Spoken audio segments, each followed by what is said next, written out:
તહેવારોમાં દૂધનો વપરાશ વધારે થાય છે અને એટલે મલાઈ પણ જલ્દીથી ભેગી થઈ જાય છે. રોજબરોજની ભેગી કરેલી આ મલાઈમાં માત્ર એક ચીજ નાખીને ખૂબ સરસ વધારે દાણાદાર એવું ઘી બનીને તૈયાર થાય છે. તો હા મિત્રો, આજે આપણે નાગરવેલના પાનથી ઘી બનાવીશું. ખૂબ જ સરસ વધારે દાણાદાર એવું ઘી બનીને તૈયાર થશે અને વળી જૂની ટ્રેડિશનલ રીતથી બનાવેલું હોવાથી ઘીનો સ્વાદ અને સુગંધ પણ એકદમ લાજવાબ બને છે. તો hello friends, Dhamus kitchen and vlog પર તમારું સ્વાગત છે. મિત્રો, આજે બનાવીશું નાગરવેલના પાનથી ઘી. તો ચાલો ઝડપથી બનાવવાની રીત જોઈ લઈએ. અહીંયા મારી પાસે 14 થી 15 દિવસની મલાઈ ભેગી થઈ છે. એ મલાઈને મેં કલાક પહેલા બહાર કાઢી લીધેલી, જેથી એ થોડી સોફ્ટ થઈ જશે. એના અંદર જે બરફના ગાંઠા થઈ ગયા હોય એ દૂર થઈ જાય છે. આજે આપણે એક એવી ચીજ મેળવી અને ઘી બનાવીશું જે ખૂબ સરસ રિઝલ્ટ આપે છે અને આ રિઝલ્ટ હું તમને છેલ્લે જરૂરથી બતાવીશ. વિડીયો છેક સુધી જોજો. માત્ર એક પાનની મદદથી ખૂબ જ વધારે દાણાદાર એવું ઘી બનીને તૈયાર થશે.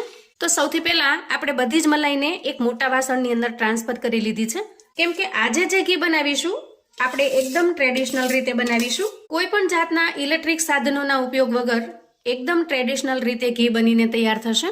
હવે જુઓ, આપણે મલાઈને મથી લેવાની છે, એટલે કે એમાંથી માખણ અલગ પાડી લેવાનું છે, એ પણ એક ગ્લાસની મદદથી.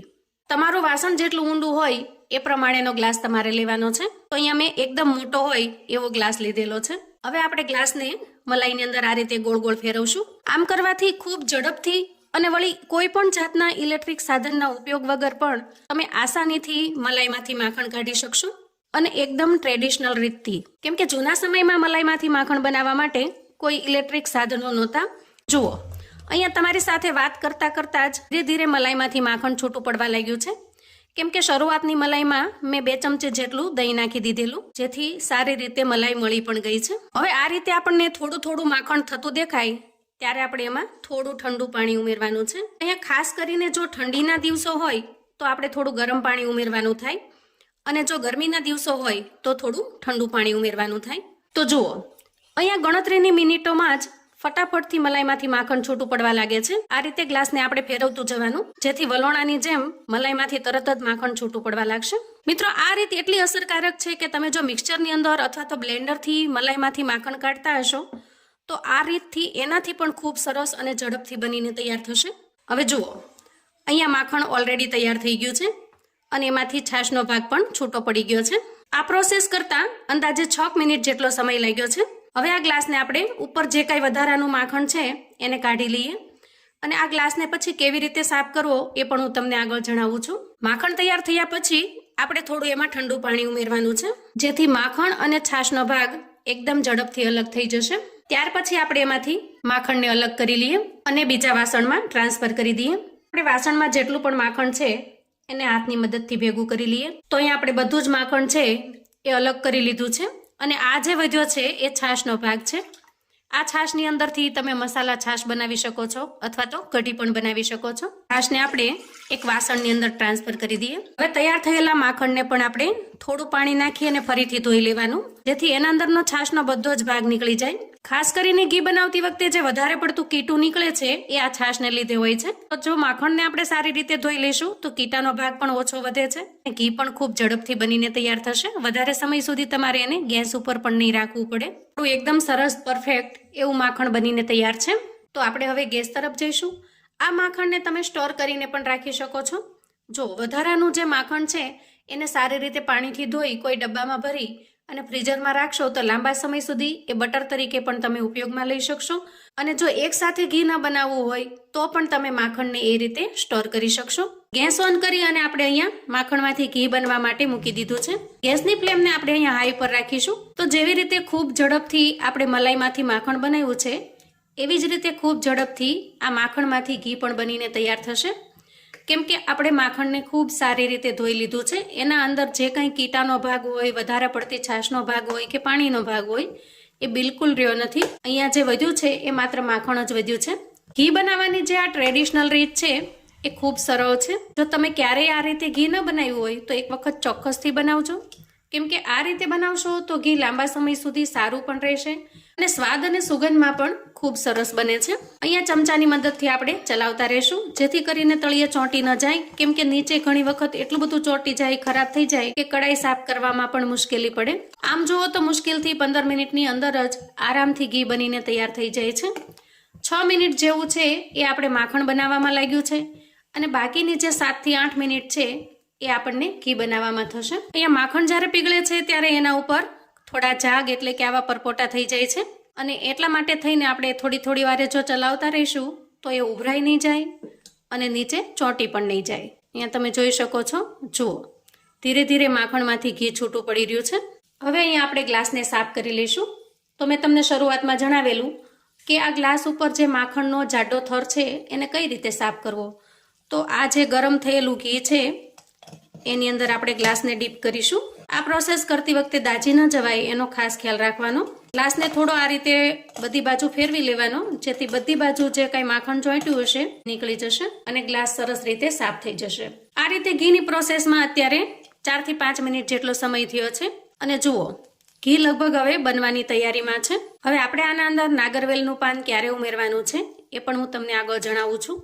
એકદમ પરફેક્ટ અને યોગ્ય સમયે જો નાગરવેલનું પાન ઉમેરીએ તો ઘી છે એ લાંબા સમય સુધી સારું રહે છે, કેમ કે નાગરવેલના પાનની અંદર એન્ટીબેક્ટેરિયલ ગુણ હોય છે, અને નાગરવેલના પાનના જે કાંઈ લાભ છે અને ઔષધીય ગુણો છે એ ઘીમાં સારી રીતે ઉતરી જાય છે. હવે અંદાજે 7 મિનિટ જેટલો સમય થયો છે અને આપણું ઘી બનીને તૈયાર છે.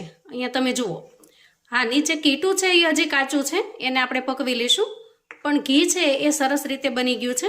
અહીંયા તમે જોઈ શકો છો, અને ઘીની ક્વોન્ટિટી પણ જોઈ શકો છો. હજી કીટું છે એ થોડું બળશે એટલે ઘીની અસલ ક્વોન્ટિટી આપણને ખ્યાલ આવી જશે. હજી અડધી મિનિટ સુધી આપણે ઘીને આ રીતે ચલાવી લઈએ. હવે જુઓ અહીંયા જે કાંઈ કીટું છે એ સાવ અલગ પડી ગયું છે. આ સમયે આપણે નાગરવેલનું પાન ઉમેરીશું અને આ રીતે ઘીની અંદર ધીરે ધીરે ચલાવતા રહીશું.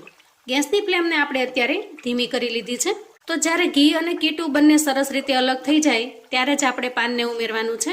અગાઉથી જો નાગરવેલનું પાન ઉમેરશું ને તો એ પાન છે એ વધારે પડતું કાળું થઈ જશે અને કડવું પણ થઈ જશે.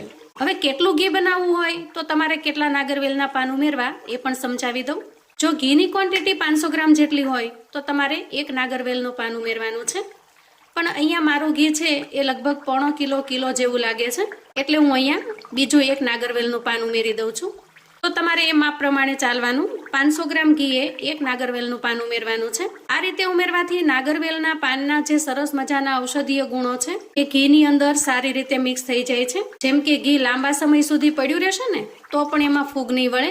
સ્વાદ અને સુગંધ પણ જેવી આપણે બનાવીએ ત્યારે હોય છે એવી જ સરસ બનીને રહે છે. હવે ઘી આપણું અહીંયા ઓલમોસ્ટ તૈયાર છે. આપણે માત્ર કીટું થોડું પાકે ત્યાં સુધી જ રહેવા દેવાનું છે. કીટાનો કલર થોડો સોનેરી થાય એટલે આપણે ગેસની ફ્લેમને બંધ કરીશું. ઘીને લાંબા સમય સુધી સારું રાખવા માટે કીટું પણ સારી રીતે પાકી જાય એ સ્ટેપ પણ ખૂબ જરૂરી છે. કીટું જો થોડું કાચું રહ્યું હશે અને સારી રીતે પાક્યું નહીં હોય તો ઘીની અંદર જે છાશનો ભાગ રહી જશે ને એનાથી પણ ઘી બગડવા કરે છે. એટલે કીટું છે એ સરસ મજાનું સોનેરી કલરનું થાય ત્યાં સુધી આપણે ઘીને પકવી લેવાનું. હવે જુઓ અહીંયા કીટું છે એ ધીરે ધીરે સોનેરી કલરનું થવા લાગ્યું છે. તો ગેસની ફ્લેમને આપણે અહીંયા બંધ કરી દઈશું, કેમ કે ગેસની ફ્લેમને બંધ કર્યા પછી પણ એના અંદર કુકિંગ પ્રોસેસ ચાલુ રહેશે અને કીટું છે એ થોડું વધારે ઘાટું ડાર્ક સોનેરી કલરનું થઈ જશે. તો અહીંયા આપણું ઘી બનીને તૈયાર છે. હવે સરસ રીતે ઠંડુ થવા દઈએ અને પછી આપણે ગાળી લઈશું. થોડા સમય પછી અહીંયા ઘી સરસ રીતે ઠરી ગયું છે અને એના અંદરનું જે કીટું છે એ પણ થોડું ઘાટું સોનેરી કલરનું થયું છે, અને સાથે સાથે નાગરવેલના પાનનો કલર પણ સાવ ચેન્જ થઈ ગયો છે. અહીંયા તમે જોઈ શકો છો. હવે આપણે તૈયાર થયેલા ઘીને ગાળી લઈએ. તો સૌથી પહેલા આપણે ભગવાનને દીવાબત્તી કરવા માટેનું જે ઘી છે એ ડબ્બો ભરી લઈએ. તો મિત્રો આ ઘી છે એ ખૂબ ઝડપથી તૈયાર થશે અને લાંબા સમય સુધી તમે આ ઘીને સ્ટોર પણ કરી શકશો. તો અહીંયા ભગવાનના દીવાબત્તી કરવા માટેનો ઘીનો ડબ્બો આપણે ભરી લીધો છે. આ ડબ્બો અંદાજે 500 ગ્રામનો છે. હવે આપણે બાકીનું જે ઘી છે એને પણ ગળી લઈશું. તો સૌથી પહેલા આપણે જે પાન છે એ પાનને કાઢી લઈએ. પાનની અંદરનું જે કાંઈ વધારાનું ઘી હોય એને આપણે નિતારી લઈશું. આ પાનને તમે ખાઈ પણ શકો છો, કેમ કે આના અંદર કડવાશ કે તીખાશ બિલકુલ હોતી નથી. ખૂબ સરસ લાગે છે ટેસ્ટમાં પણ. બાકી વધેલા ઘીને પણ આપણે ગળી લઈએ. તો આ રીતે કોઈ કાચની બરણી અથવા કન્ટેનર લઈશું, કેમ કે કાચના વાસણની અંદર ઘી લાંબા સમય સુધી સારું રહે છે. અને ગરણી મૂકી ગળી લઈએ. અહીંયા કીટાનું પ્રમાણ પણ ઘણું ઓછું છે, તમે જોઈ શકો છો કે જો આપણે 1 કિલો જેટલું ઘી બનાવ્યું હોય તો એના પ્રમાણમાં 3 થી 4 મોટી ચમચી ભરાય એટલું કીટું અહીંયા નીકળ્યું છે. અહીંયા આપણે 500 ગ્રામ જેટલું ઘી આ સ્ટીલના ડબ્બામાં અને 500 ગ્રામ કરતાં થોડું વધારે એટલું અહીંયા કાચની બરણીમાં ભરી લીધું છે. તો મિત્રો, ઘી બનાવવાની આ જે રીત છે એકદમ જૂની અને પરંપરાગત છે. અને તમે ક્યારેય જો આ રીતે ઘી ન બનાવ્યું હોય તો એક વખત ચોક્કસથી બનાવજો અને મને તમારો ફીડબેક શેર કરજો કે આ રીતની ઘી બનાવવાની પદ્ધતિ તમને કેવી લાગી છે. તો આવું અવનવું જાણવા માટે અને મને સપોર્ટ કરવા માટે ચેનલ પર જો તમે નવા છો તો પ્લીઝ ચેનલને સબસ્ક્રાઈબ કરો. વિડીયો ગમે તો લાઈક અને શેર કરો.